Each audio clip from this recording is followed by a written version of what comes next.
The people you surround yourself with are one of the most important things for having a healthy, like mentally healthy lifestyle and like bringing you in the direction that your life is meant to go in. What's up, pals, and welcome back to another episode of The Passion Project. I'm your host, Hallee Smith, visual storyteller and creator on TikTok and YouTube. I hope that this podcast can inspire you to get out of your comfort zone and into your passions so that you can live a truly fulfilling life. And the best part about it is we're on this journey together. So let's go. Hello, my podcast beans. Welcome back to another car episode. They're testing the alarms in my apartment again. I don't know why they have to test them so many times, but to be honest with you, I kind of like doing car episodes better. It's a lot easier. For today, we have our very first listener requested episode. So I do a monthly newsletter, which you can join in the show notes. There's a link in the show notes. But basically, I send out an email once a month that recaps everything I do on social media, my favorite video of the month, some motivation, a shout out, a bunch of stuff. And in last month's newsletter, I asked everybody to submit podcast topics. And I know a lot of times I tell you guys to give me feedback on here, but something I'm going to do after today, because this was a really fun, way to come up with the episode, is I'm going to leave that same link in the show notes for you to fill out and request a specific episode or topic. So today's request comes from Bailey, and Bailey asked, how do you know if people are genuine or toxic? And she was kind of asking it from a friendship standpoint. So that's what we're going to talk about today. Before I jump into the topic, I want to tell you guys a little bit about a new endeavor I'm doing, a new passion project, I guess you'd say. So I don't remember how much I've talked about this on here, but I danced for 10 years growing up. My mom's a dance teacher. My grandma owns a dance studio. And so I did pretty much every style of dance growing up for about 10 years. I did jazz, lyrical, hip-hop, ballet, acrobats. I used to be able to do flips and all kinds of stuff. But when I got to middle school, I stopped dancing. Instead, I focused on playing sports. And so recently, in the past year, a little over a year ago, I went salsa dancing for the first time, and I realized that there was still this huge passion inside of me for dancing. And so I started going to that every week, and after a while I ended up finding a studio in my area where I could do other styles of dance. And ever since then, I've just been kind of dabbling with it, but lately I've had this desire to really just dive back into dancing. And if you're watching on YouTube, you'll notice that now I'm on video, and that is because I forgot to click start on my camera for the first 3 minutes of this. So, hey, good to see you guys. I'm on camera now. But back to the story. I don't know what that looks like. I would love to find a way to be able to perform on stage again, dancing, but it's really hard to find anything for adults. I'm starting to break the ice, and I met a couple people. I went to my first contemporary class last week, and so I'm starting to find the places. So I'll keep you guys updated because this is a really fun journey that I think we can kind of go on together.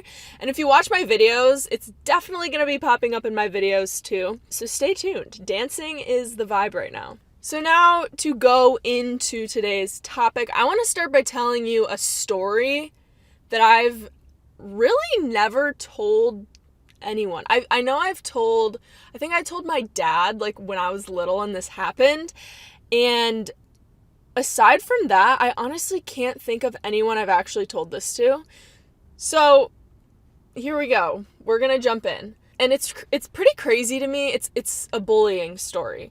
And it's kind of crazy to me because this happened in kindergarten. So like, who remembers kindergarten? But for whatever reason, I know why. It's because it was traumatic. But I remember these moments in kindergarten so vividly. It's so weird because there's years in between and there's moments, it's like, I don't remember much from second or third grade, but kindergarten and these specific moments that I'm going to tell you guys about, I remember them so vividly, and it's because it affected me so much. It was traumatic to me as a child. These are instances that I came across toxic friends and moments when I experienced pretty severe bullying. The first thing I remember is that, there was these two girls. We were kind of a 3-person friend group, and we loved the Powerpuff Girls. And so each of us always played one of the characters, and I always got the last straw at picking which one I wanted to be. So I was always the one that nobody else wanted to be, that the other two girls didn't want to be. And I was just like, whatever, I just shook it off. But I remember there was this one day at lunch, we were talking about it, and I tried arguing my case about why I wanted to be the cooler Powerpuff Girl this time.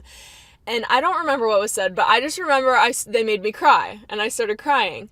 And then immediately after I started crying, and I was already embarrassed that I was crying in front of my friends, they started making fun of me, which of course led me to cry more and feel ashamed about the fact that I was upset. So that was the first thing I remember kind of from kindergarten when these two girls bullied me quite a bit. The second thing I remember is, and this was pretty bad, like when I look back on this, I get mad that I didn't do anything about it, but there was this one day at recess when, like I said, they bullied me like nonstop, and I didn't know what it was at the time. I just knew it didn't make me feel good. And so there was this one day at recess, they would always try to force me to do things like play parts in the Powerpuff Girls that I didn't really want to do. And so there was this one day I remember deciding that today I'm going to stand up to them. Today I'm not going to do what they tell me to do, and I'm going to, do what I want to do. And so they started chasing me, and I started running away, whatever, little kid stuff.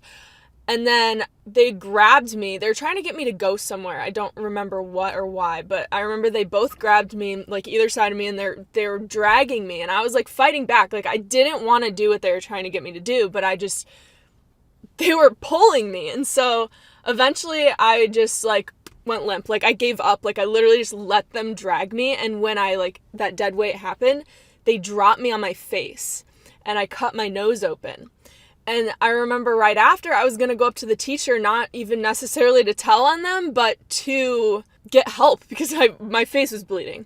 And the one girl pulled me to the side and she was like, Hallee, you can't tell her, like, we did this, like, we'll get in trouble.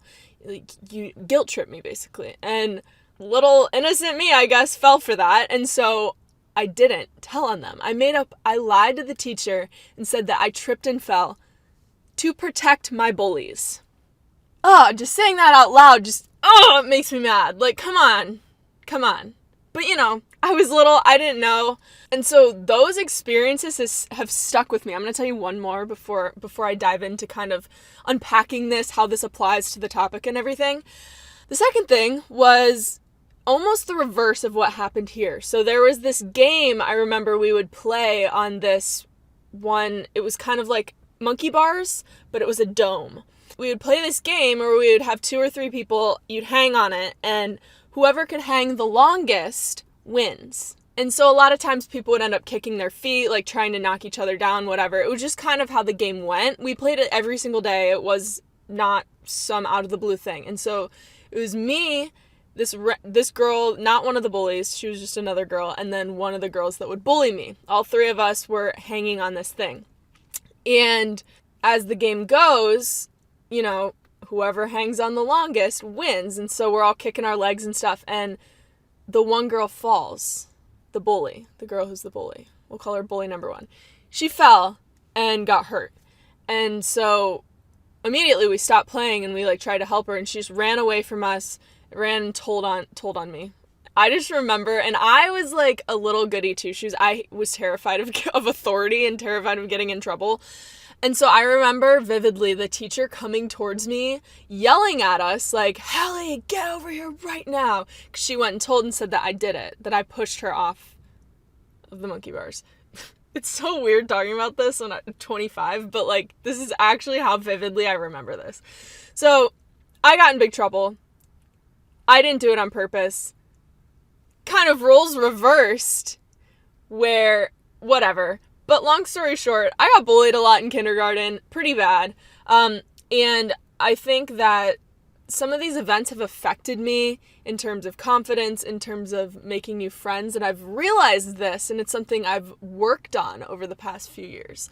And so a lot of it, like I said, it ties into confidence getting bullied, having toxic friends, people that don't make you feel good.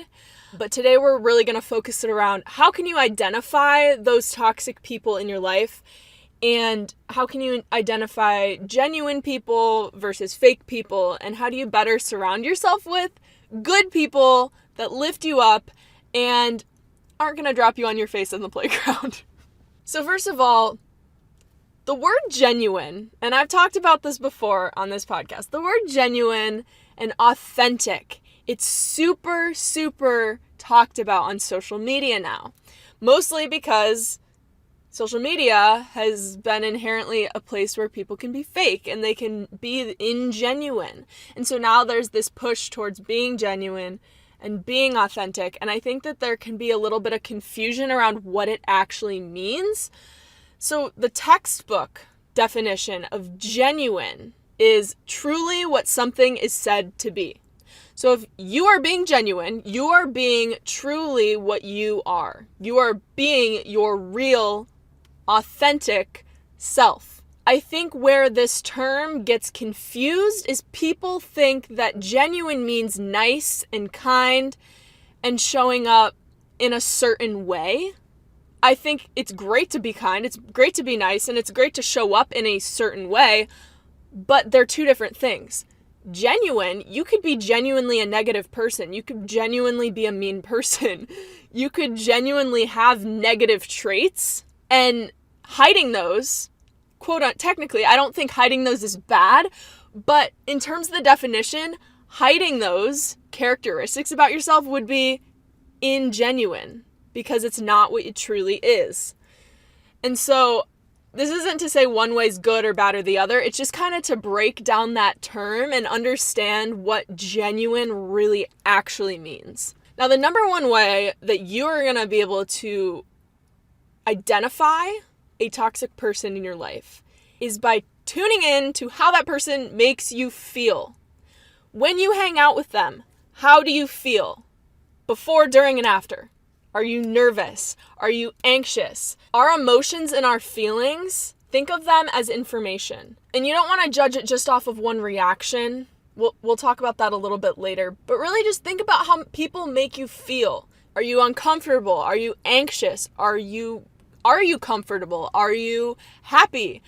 What are these different emotions and these feelings that you might be having when you're with these people? Or it could be a friend, a colleague, whoever we're talking about, a significant other. Some of the green flags, obviously, would be the more positive emotions, like feeling confident, feeling like yourself, feeling happy, feeling excited.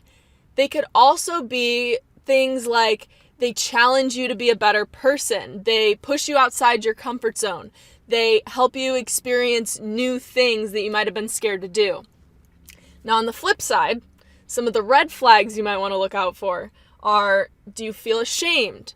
Do you feel guilty around this person? Do you feel unworthy? Do you feel lesser than? Do they make you feel lesser than? You feel anxious? Do you feel not like yourself? I think I forgot to say this in the green flags, but if you feel genuinely like yourself when you're around someone and you feel like you can just be you for better or for worse, that is a major green flag. But if you feel like you can't be you, I would say that's a red flag.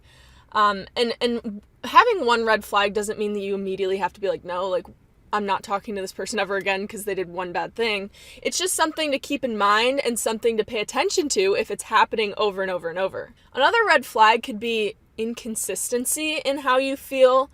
Obviously, with anyone, you're going to have disagreements, but if one day somebody builds up your confidence and then the next day they tear it down, and there's some sort of cycle like this, that is toxic, because a lot of times toxic people can and will wear a mask, and they'll appear to be not toxic, or they'll appear to be your friend, or maybe there's something about the relationship that they like, that they can control your emotions. And so pay attention to, if you feel very inconsistently around them.